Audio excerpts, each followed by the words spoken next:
Hi friends, welcome to KV channel. இன்றைக்கி நம்ம கோதுமை அல்வா தான் செய்ய போகிறோம். அதுக்கு கோதுமையை ஊற வச்சு அரைச்சி நம்ம செய்ய போகிறோம். எப்படி செய்யுதுன்னு பார்க்கலாம், வாங்க வீடியோக்குள்ளே போகலாம். கோதுமையை நைட்டே ஊற வச்சிடலாம். கழுவிட்டு ஊற வைக்கணும், ஏன்னா அதில் அழுக்கு இருக்கும். அதனால் நான் ஒரு தண்ணி கழுவிட்டு ஊற வைக்கிறேன். நல்லா கொஞ்சம் பிசைஞ்சு நம்ம கழுவிக்கலாம். கழுவிட்டு தண்ணி ஊற்றி ஊற வச்சுருவோம் நைட்டு. காலையில் பார்த்திங்கன்னா நல்லா ஊறி இருக்கும். பாருங்கள், நல்லா ஊறி இருக்குது. இப்போது கையில் எப்படி நசுக்குன்னா அப்படியே பாருங்கள், அது நசுங்குது. ரெண்டாக பிரித்து இது பண்ண முடியுது பார்த்திங்களா? இந்த மாதிரி நல்லா ஊறி இருக்கணும். நீங்கள் நைட்டே ஊற வச்சிங்கன்னா தான் இது போல் நல்லா ஊறி இருக்கும் காலையில் பார்க்கும்போது. இது நம்ம தண்ணியை வடிகட்டிட்டு இப்போ மிக்சியில் போட்டு நம்ம அரைச்சிக்கலாம்.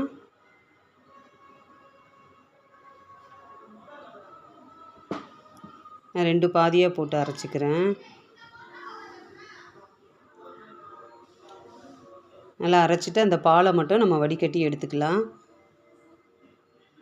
அரைச்சாச்சு, நம்ம வடிகட்டிக்கலாம். டீ வடிகட்டி அந்த இதில் வச்சுட்டு வடிகட்டி நம்ம எடுத்துக்கலாம்.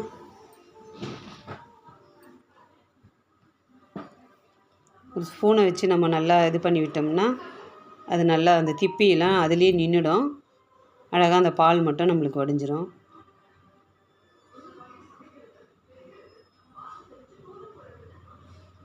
பாருங்கள், அந்த திப்பியெல்லாம் அப்படியே நின்றுடுது.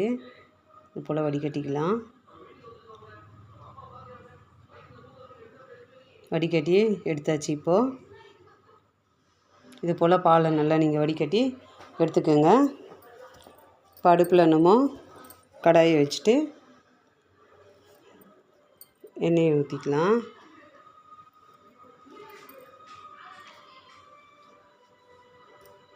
எண்ணெய் இல்லை, சாரி, நெய் ஊற்றிக்கலாம். முந்திரி வறுக்கணும். முந்திரியை நம்ம வறுத்து தனியாக ஒரு கிண்ணத்தில் எடுத்து வச்சுக்கலாம். நம்ம அது லாஸ்ட்டில் அப்புறமா நம்ம வறுத்த முந்திரியை கொட்டி கிளறிக்கலாம்.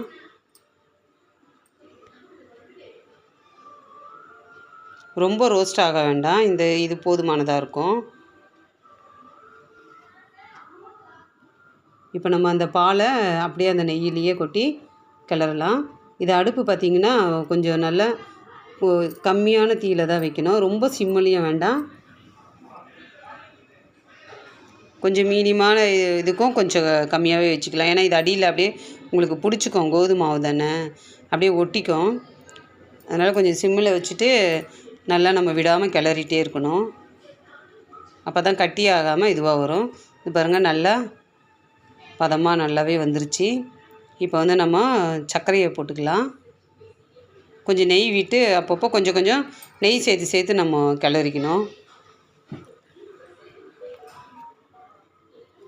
நெய் நல்லா பார்த்திங்கன்னா அதுலேயே உங்களுக்கு அல்வாலே அப்படியே நல்லா உறிஞ்சிக்கும். அது நல்லா ஒட்டாமல் இப்படி திரண்டு வரும் உங்களுக்கு.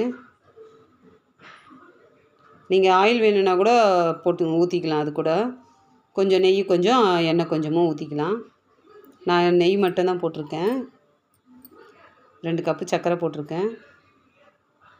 இந்த கடாய் கொஞ்சம் சின்னதாக இருக்குது, கிளற முடியல. அதனால் இன்னொரு கொஞ்சம் பெரிய கடாய்க்கு நான் மாற்றிட்டேன். இப்போ ஃபுட் கலர் கொஞ்சம் போட்டுக்கிறேன்.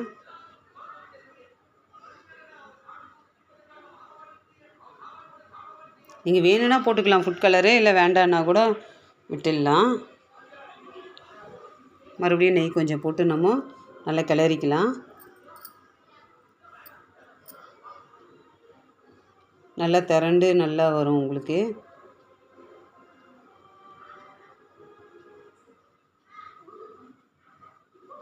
இன்னும் கொஞ்சமும் நெய் ஊற்றி கிளறிக்கலாம்.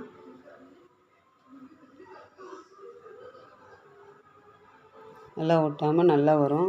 இது போல் நம்ம ஃப்ரெஷ்ஷாக கோதுமையை ஊற வச்சு அரைச்சி செய்கிறது டேஸ்ட் ரொம்ப நல்லாயிருக்கும். நம்ம அரைச்ச மாவு போட்டு செய்வோம், கரைச்சி அதை பாலை வடிகட்டி. இது நீங்கள் கோதுமையை ஊற வச்சுட்டு இது போல் அரைச்சி அந்த பால் எடுத்து செய்கிறது பார்த்திங்கன்னா ரொம்ப டேஸ்ட்டு சூப்பராக இருக்கும். இதே போல் நீங்களும் செஞ்சு பாருங்கள். எப்படி இருந்ததுன்னு கமெண்டில் சொல்லுங்கள். ரொம்ப நல்லாயிருக்கும், குழந்தைங்களும் விரும்பி சாப்பிடுவாங்க. இது நம்மளுக்கு ஹெல்த்து தான். என்ன நம்ம சுகர் போட்டிருக்குறோம், ஒயிட் சுகர் போட்டிருக்கோம். இதுக்கு அதுதான் வந்து உங்களுக்கு டேஸ்ட்டு நல்லாயிருக்கும். பார்த்திங்கன்னா வெல்லம் போட்டால் டேஸ்ட் வந்து அது மாறிடும் நம்மளுக்கு. அதனால் எல்லாத்துக்கும் நம்ம வெல்லம் சேர்க்க முடியாது. பாருங்கள், ஒட்டவே இல்லை, நல்லா சூப்பராக வந்திருக்கு. நீங்களும் செஞ்சு பாருங்கள், எப்படி இருந்ததுன்னு கமெண்டில் சொல்லுங்கள். பிடிச்சிருந்தா ஒரு லைக் பண்ணுங்கள். சப்ஸ்கிரைப் பண்ணாதவங்க சப்ஸ்கிரைப் பண்ணுங்கள். அடுத்த வீடியோவில் பார்க்கலாம். பாய்.